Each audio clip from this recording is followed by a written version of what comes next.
السلام علیکم ورحمۃ اللہ وبرکاتہ۔ الحمدللہ رب العالمین والعاقبۃ للمتقین والصلاۃ والسلام علی رسولہ الکریم۔ محترم حضرات، آج جمعرات ہے اور 16 اپریل 2020 ہے اور شعبان کی جو تاریخ ہے وہ 21 شعبان 1441 ہے۔ اس وقت ہم لاک ڈاؤن کی پوزیشن میں پوری دنیا زندگی گزار رہی ہے۔ آج یہ اعلان کیا گیا تھا کہ اب ہر جمعرات کو سوال جواب کی جو نشست ہوتی ہے اس کو 2 حصے میں تقسیم کیا جائے گا۔ ایک حصہ کسی خاص پرٹیکولر ٹاپک پر کسی مضمون پر ہوگا سوال جواب، اور اس کا دوسرا حصہ عام سوالات ہوگا۔ لہذا ہر جمعرات کو یہ اعلان کر دیا جائے گا کہ آج اس ٹاپک پر بات ہوگی اور بقیہ دوسرا حصہ عام سوالات پر ہوگا۔ تو آج جو پہلا ٹاپک اعلان کیا گیا تھا وہ کرونا اور جمعہ سے متعلق تھا۔ تو انشاءاللہ پہلے حصے میں ہم یہی بات کریں گے۔ پہلے سوال آیا ہوا ہے کہ یہ جو کرونا ہے مولانا صاحب، یہ عذاب الہی ہے یا یہ بندوں کا پیدا کردہ کوئی مسئلہ ہے؟ میں بہت ہی احترام کے ساتھ جو لوگ بھی یہ سمجھ رہے ہیں کہ یہ بندوں کا پیدا کردہ ہے، ہو سکتا ہے ممکنات میں سے بھی ہیں۔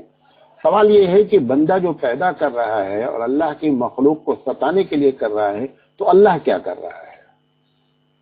اللہ سے اوپر تو بندہ نہیں چلا جائے گا۔ یہ کہہ کر کے کہ یہ بندوں کا معاملہ ہے، ہم کو رجوع الی اللہ سے ہٹایا جا رہا ہے۔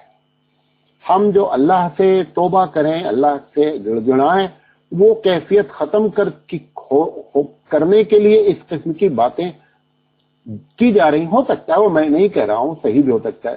سوال یہ ہے کہ اگر اللہ کی جانب سے ہے تو بھی عذاب ہے، اور اگر بندے کو قدرت دی ہے رب ذوالجلال نے تو بھی عذاب ہے۔ جیسے کہ پروردگار عالم فرماتا ہے کہ جب اس دنیا میں زیادہ شرارتیں ہو جاتی ہیں تو ہم ظالم بادشاہوں کو لوگوں پر قدرت دے دیتے ہیں۔ سوال یہ ہے کہ ظالم بادشاہ عذاب کی شکل میں آتا ہے، ہوتا ہے وہ بندہ جو عذاب کرتا ہے، لیکن اللہ اسے قدرت دے دیتا ہے۔ لہذا یہ ایک چھوٹے سے مولوی کی حیثیت سے یہ بتانا چاہتا ہوں کہ یہ 100% عذاب الہی ہے، اور میں خاص کر مسلمانوں سے، خاص کر ان لوگوں سے جو مالک پر وشواس رکھتے ہیں، یہ توبہ کی گھڑی ہے، اپنے گناہوں کا اعتراف کرنے کی گھڑی ہے، اور یہی شکل اگر اختیار کی جائے گی تو ہو سکتا ہے کہ رب ذوالجلال کا غصہ ٹھنڈا ہو۔ جو قیامت میں اس کو کہنا تھا اور کہے گا کہ لمن الملک اليوم، کہ آج بادشاہت کس کی ہے، اس نے وہی جملہ اس دنیا پر بھی لگا دیا ہے۔ زیادہ یہ عذاب الہی ہے، چاہے جس شکل میں ہو، بہرحال عذاب الہی ہے۔ دوسری بات پوچھی گئی ہے کرونا سے متعلق کہ مولانا صاحب ایک دوسرے سے لوگ مصافحہ نہیں کر رہے ہیں، تو یہ مصافحہ کرنے میں لوگ دعائیں دیتے ہیں، اللہ تعالیٰ ان کی دعا قبول کرتا ہے، تو کیا کرونا اتنا خطرناک ہے کہ مصافحہ بند کر دیا جائے؟ نبی کریم صلی اللہ علیہ وسلم کی صراحتاً حدیث ہے، صحیح حدیث ہے۔ اللہ کے رسول نے فرمایا کہ کوڑ کے مرض والوں سے جب بات کی جائے تو کم سے کم ایک نیزہ، آپ اس کو یہ سمجھ لیجئے 1 میٹر کے فاصلے سے، یا کم سے کم 1 ہاتھ کے فاصلے سے آپ جو ہے اس سے گفتگو کریں۔ سوال یہ ہے کہ جب اس سے 1 ہاتھ کے فاصلے سے گفتگو کی جا رہی ہے تو مصافحہ کرنے کا تو کوئی سوال نہیں ہوتا ہے۔ لہذا انسان کو اپنی جان بچانا، اور اپنی جان بچانے سے زیادہ دوسرے کی جان بچانا، یہ نہ سمجھیں کہ میں مصافحہ کروں گا تو مجھے لگ جائے گا، یہ تو اس کا گھٹیا درجہ ہے۔ یہ سوچیں کہ کہیں ہماری وجہ سے دوسرا پریشان نہ ہو جائے۔ لہذا یہ کوئی گناہ کا کام نہیں ہے، بلکہ اللہ کے رسول صلی اللہ علیہ وسلم نے ایسے مرد کے بارے میں جو مرد لگ سکتے ہیں، ان مرد کے بارے میں فرمایا کہ 1 میٹر کا لفظ تو نہیں استعمال کیا، جو ہے وہ تقریباً جو ہے وہ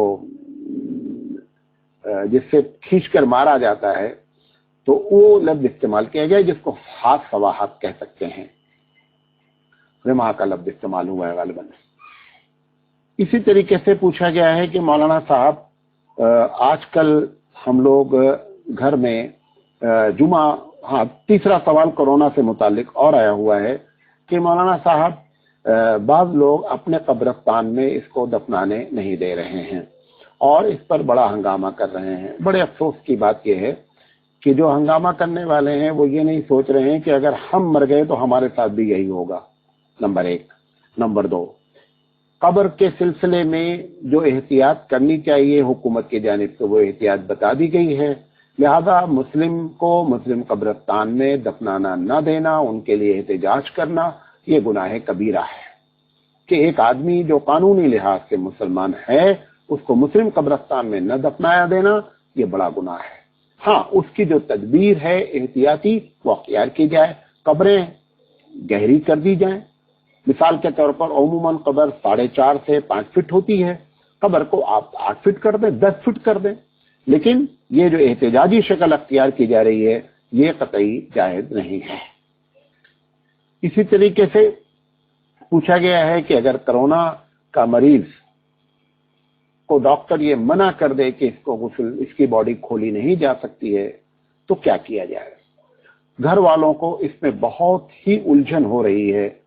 यकीनी बात है उलझन एक फिक्री चीज है, लेकिन मैं उस उलझन के बारे में बताना चाहता हूं कि शहीद जो अल्लाह के रास्ते में इंतकाल करता है मैदान जंग में, उसको भी गुस्ल नहीं दिया जाता है।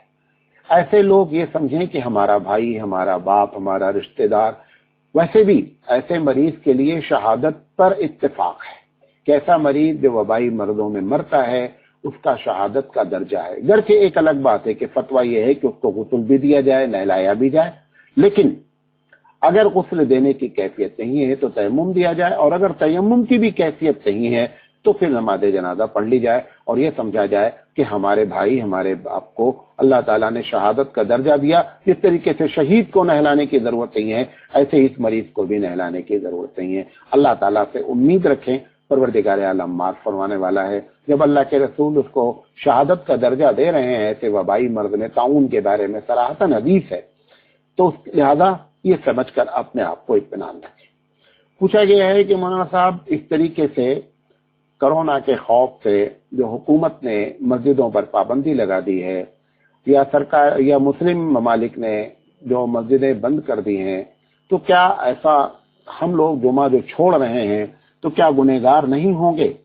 देखें, सुनन अबू दाऊद की रवायत है कि अजान जिसके भी कान में पड़ती है उसको नमाज में जाना चाहिए, इस इल्ला ये कि उसको शरई उज़्र हो।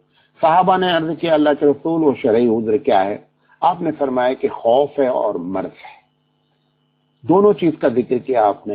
लिहाजा एक आदमी जो जुमा नहीं पढ़ने जा रहा है वो खौफ की वजह से, सरकार ने कानून बनाया, एक तो उसके एहतराम, और दूसरा ये है कि लोग हमारी वजह से मुसीबत की जद में ना आ जाएं, उसका खौफ, हम ना आ जाएं, तीसरा खौफ। लिहाजा खौफ नहीं, यहाँ तो कई खौफ इकट्ठा हो गए हैं। लिहाजा उज़्र की जो बुनियाद अल्लाह के रसूल ने बयान फरमाई, खौफ वहां पाया जाता है। लिहाजा इस तरीके से जुमा का छोड़ना कोई भी गुनाह नहीं है। बल्कि मैं आगे बढ़ करके ये बात कहूं कि जो उज़्र की वजह से छोड़ रहे हैं जुमा, और वाकई में जिनके जुमा के पढ़ने की आदत थी, उनका न पढ़ने से भी उनको पूरा सवाब मिलेगा जो जुमा पढ़ने से मिलता था। क्योंकि हदीस क्या आता है कि कोई उज़्र की वजह से जब बंदा कोई नेकी नहीं कर पाता है तो परवरदिगार आलम उसके अकाउंट में वो नेकी का सवाब देता रहता है। लिहाजा आपको सवाब चाहिए या ये जुमा पढ़कर सवाब चाहिए? रब्बे दुल जलाल बगैर जुमा पढ़े अगर सवाब दे रहा है तो आपको खुश होना चाहिए। लिहाजा इसमें किसी किस्म की कोई भी अब्दर से खलिश नहीं महसूस होनी चाहिए। पूछा गया मौलाना साहब घर में अजान का एहतमाम करें जुमा के लिए और तमाम नमाजों के लिए या नहीं। देखें, अगर घर में अजान देना चाहते हैं तो अजान दे सकते हैं, इकामत भी देना चाहिए, लेकिन अगर मस्जिद मोहल्ले की मस्जिद में अजान हो रही है तो फिर घर में इनफरादी तौर पर अजान देने की कोई जरूरत नहीं है। लेकिन अगर अजान देता है तो बेहतर है, ठीक है, कोई ऐसी बात नहीं है। पूछा गया है कि दोहर की जमात जुमा के दिन जमात से पढ़नी चाहिए या नहीं। देखें, हमारे यहाँ मैं जितनी बातें कर रहा हूँ ये आज लेटेस्ट जो हमारे अकाबिरीन का फतवा है मैं उस पर बात कर रहा हूँ। जुमा घरों में कायम न किया जाए, नंबर 1। नंबर 2, मस्जिद में जुमा पढ़ने की जहां जहां इजाजत है वहां जरूर पढ़ा जाए। वो 3 या 4 आदमी की इजाजत है तो इमाम को छोड़कर 3, 4, 5 जो भी इजाजत हो उस इलाके में कानून का एहतराम करते हुए वहां जुमा पढ़ लिया जाए। सोशल जो डिस्टेंस है उस डिस्टेंस को बरकरार रखते हुए जुमा पढ़ लिया जाए। तो घरों में जो जुमा का चक्कर चलाया जा रहा है ये शरई लिहाज से अच्छा नहीं है। ये एक अलग बात है कि अगर कोई आदमी अपने घर के चौपाल में, घर में नहीं कह रहा हूं, घर के चौपाल में या ये कि बाहर के हॉल में जहां पे लोग उठते बैठते हैं दालान में, अगर वो जुमा कोई कर लेगा तो फिर ऐसी शक्ल में जुमा हो जाएगा। लेकिन इस बात का फिर भी ख्याल रखना चाहिए क्योंकि मकसद है लोगों का कसरत से जमा ना होना। 4-5 की इजाजत है, 4-5 वहां भी चौपाल में जमा हो जाते हैं। कोई आदमी अगर जुमा पढ़ लेता है तो पढ़ सकता है। इसी तरीके से पूछा गया है कि मौलाना साहब कि क्या घर में अकेले नमाज जोर से पढ़ सकते हैं? जो नमाज जहरी हैं उनको घर में भी कहीं भी जहरी पढ़ी जा सकती है। पूछा गया है कि आजकल घरों में चूंकि नमाजें हम लोग पढ़ते हैं तो कभी कभी बच्चे जो छोटे हैं पेम्पर पहनते हैं वो बच्चे आकर के मुसल्ले पर बैठ जाते हैं, जबकि हो सकता है कि उन्होंने पेशाब कर रखा हो, पाखाना कर रखा हो, तो फिर ऐसी शक्ल में हमारे ऊपर भी लग जाते हैं, मुसल्ले पे बैठ जाते हैं। तो इसमें क्या हुक्म है? देखें, अगर उनका पेशाब पाखाना बाहर से नजर आ रहा है तो फिर ऐसी शक्ल में आपकी नमाज नहीं हुई और वो जगह नापाक हो गई। अगर कपड़े पे लग गया तो कपड़ा नापाक हो गया, मुसल्ले पे लगा तो मुसल्ला नापाक हो गया। लेकिन अगर महज ये है कि पेम्पर पहने हुए हैं और कोई चीज बाहर लीक नहीं कर रही है तो फिर ऐसी शक्ल में नमाज आपकी हो गई, ना मुसल्ला नापाक हुआ ना आप नापाक हुए। पूछा गया है मौलाना साहब ऐसे मौके पर जुमा का खुतबा कितना लंबा होना जरूरी है? देखें, खुतबा लंबा हो या खुतबा छोटा हो, खुतबा खुतबा है। अगर खुतबा दे दिया जाए चाहे छोटा हो या बड़ा हो कोई फर्क नहीं पड़ता है, बल्कि खुतबे का मुख्तसर होना सुन्नत है। तो लिहाजा मुख्तसर खुतबा क्या है कि एक आदमी बिस्मिल्लाहिर्रहमानिर्रहीम से शुरू किया, अल्हम्दुलिल्लाहि रब्बिल आलमीन वस्सलातु वस्सलामु अला रसूलिहिल करीम, सूरह फातिहा पढ़ा, सना पढ़ ले, सूरह फातिहा पढ़ ले, बैठ जाए।